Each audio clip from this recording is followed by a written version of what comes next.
Mutual fund investor. আমি এখান থেকে মার্কেটে কি করব? যুদ্ধের সময় যুদ্ধের নিউজ যেকোনো চ্যানেল বাংলা, হিন্দি, ইংলিশ সমস্ত চ্যানেল, সমস্ত জায়গায় একই নিউজ দেখতে পাচ্ছি যে মার্কেট এখান থেকে পড়ে যাচ্ছে, মার্কেট এখান থেকে ক্র্যাশ করবে, মার্কেট এখান থেকে এই হবে। কিন্তু আমি as a mutual fund investor, আমি ট্রেডার নয়, আমি মার্কেটে শর্ট টার্ম ট্রেডার নয়, আমি এফএনও ট্রেডার নয়। আমি মার্কেটের এই সময় কিভাবে ট্রেড প্ল্যান করব, এখান থেকে আমি কি করব?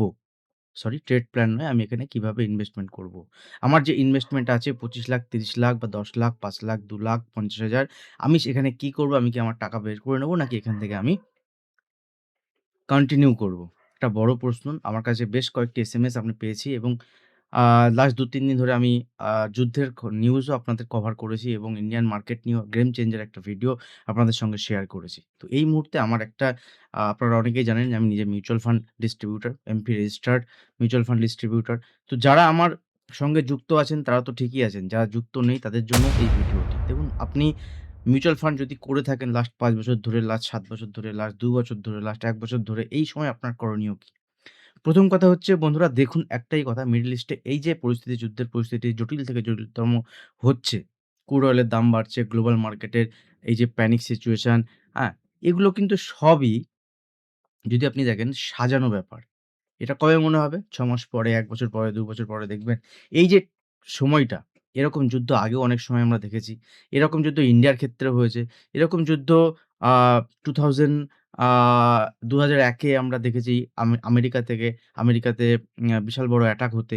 তো তারপরেও কিন্তু মার্কেট বেড়েছে। যদি আপনি ইনভেস্টর হন, এই অপরচুনিটি আপনি মিস করবেন না। যদি আপনার কাছে কিছু পয়সা থাকে, সে ৫০,০০০, সে ১০,০০০, ২০,০০০, ১,০০,০০০, আপনি ফান্ডে ইনভেস্টমেন্ট করুন। যদি আপনি মিনিমাম টু মিনিমামও রিটার্ন পাবেন এখানে। যদি আপনি এখানে কিছুই না বোঝেন মার্কেটে, তো যে ফান্ডে আপনি ইনভেস্টমেন্ট করছেন, সেই ফান্ডে ইনভেস্টমেন্ট করুন।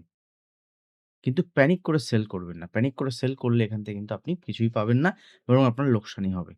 রিটেল ট্রেডাররা যেটা করে থাকে, মার্কেট উপরে থাকলে বাই করে, মার্কেট নিচে এলে সেল করে।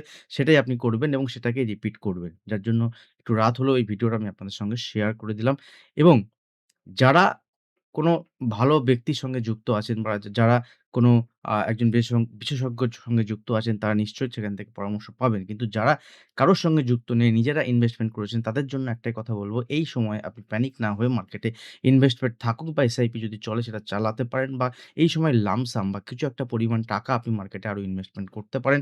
তবে লোন নিয়ে নয়, এরকম কিছু করে নয়। যদি নিজের কাছে থেকে থাকে সেখান থেকে আপনি আপনার সেভিংস থেকে কিছু টাকা আপনি এখানে আরো ইনভেস্টমেন্ট করতে পারেন। কিছু এভারেজিং আপনার এখানে হয়ে থাকবে। অনেকেই মার্কেট ফল দেখে আবার কি করছেন না, মার্কেট ফল দেখে ভাবছেন হয়তো মার্কেট এখান থেকে অনেকটা পড়ে যাবে। আমি এসআইপি বন্ধ করি। মার্কেট যখন এখান থেকে নিচে আসবে সেখান থেকে আমি আবার অপরচুনিটি খুঁজবো। আমি আবার নতুন ফান্ড ইনভেস্টমেন্ট অবশ্যই মার্কেটে যদি আপনি ভালো রিটার্ন পেতে চান, সেক্ষেত্রে আপনাকে ডাইভার্সিফাইড ভাবতে হবে। সেক্ষেত্রে আপনাকে থিমেটিক ফান্ড ভাবতে হবে। থিমেটিক ফান্ড মানে নেক্সট কোন ফান্ডে অপরচুনিটি আসবে। তার মানে কিন্তু small cap, mid cap, large cap নয়। আপনি যদি small cap, mid cap, large cap এ ভেবে থাকেন যে ওইভাবে আপনি ইনভেস্টমেন্ট করছেন, আপনি করে যান সেইভাবে। অসুবিধা নেই। মিনিমাম ১২-১৩% রিটার্ন তো আপনি জেনারেট করতে পারবেনই। ১০% রিটার্ন তো আপনি জেনারেট করতে পারবেনই। লস আপনার হবে না। কিন্তু যদি আপনি বেস্ট রিটার্ন চান ১৫%, 16%, 18% এরকম তার থেকেও বেশি কখনো, কখনো রিটার্ন কিন্তু জেনারেট করা যায়। যদি আপনি সঠিক সঠিক থিম যদি মার্কেটে চুজ করতে পারেন এখান থেকে যেদিকে মার্কেট যেতে পারে। তো আমার কাছে যারা যুক্ত আছেন, আমার সঙ্গে যারা আছেন মার্কেটে তারা সেই অপরচুনিটি গুলো পাবেন এবং তারা সেখান থেকে আমি বিভিন্ন থিম বেসিস এ ইনভেস্টমেন্ট করি। মার্কেটে মিউচুয়াল ফান্ড হোক বা যেকোনো জায়গায় হোক। তো সেই নলেজ যদি আপনার না থাকে আপনি সেটা একটা ছোট্ট এমার্জেন্সি ফান্ড আপনি রেখে সেখান থেকে এই ইনভেস্টমেন্ট গুলো চালাতে পারেন।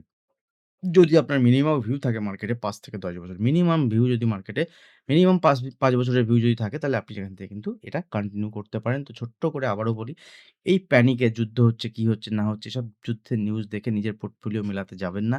নিজের পোর্টফোলিও মেলাতে গেলে এখানে সমস্যা হবে। যুদ্ধ আসছে, যুদ্ধ কোনোদিন ক্ষণস্থায়ী মানে পার্মানেন্ট হয় না। যুদ্ধ একটা ক্ষণস্থায়ী ঘটনা এবং এই যুদ্ধের কদিন পরে দেখবেন এর যে এখন সব জায়গায় দেখতে পাচ্ছেন এটা আস্তে, আস্তে নতুন কোনো টপিক আসবে। সেই নতুন টপিক নিয়ে কিন্তু আবার মানুষ সেদিকে ঝুঁকে যাবে। সুতরাং এদিকে প্যানিক না হয়ে, এদিকে প্যানিক না করে আপনি মার্কেটে ইনভেস্টমেন্ট করলে ইনভেস্টমেন্ট থাকুন।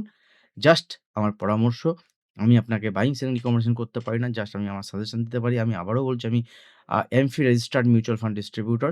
তো আপনি যদি আমার থেকে সাজেশন চান, আমার সঙ্গে যুক্ত হতে চান সেক্ষেত্রে আমাকে WhatsApp করতে পারেন। সেক্ষেত্রে আমি আপনার আ ফান্ড আ মানে বাছাই করতে হেল্প করতে পারি। আপনার সঠিক পোর্টফোলিও বিল্ড করতে হেল্প করতে পারি।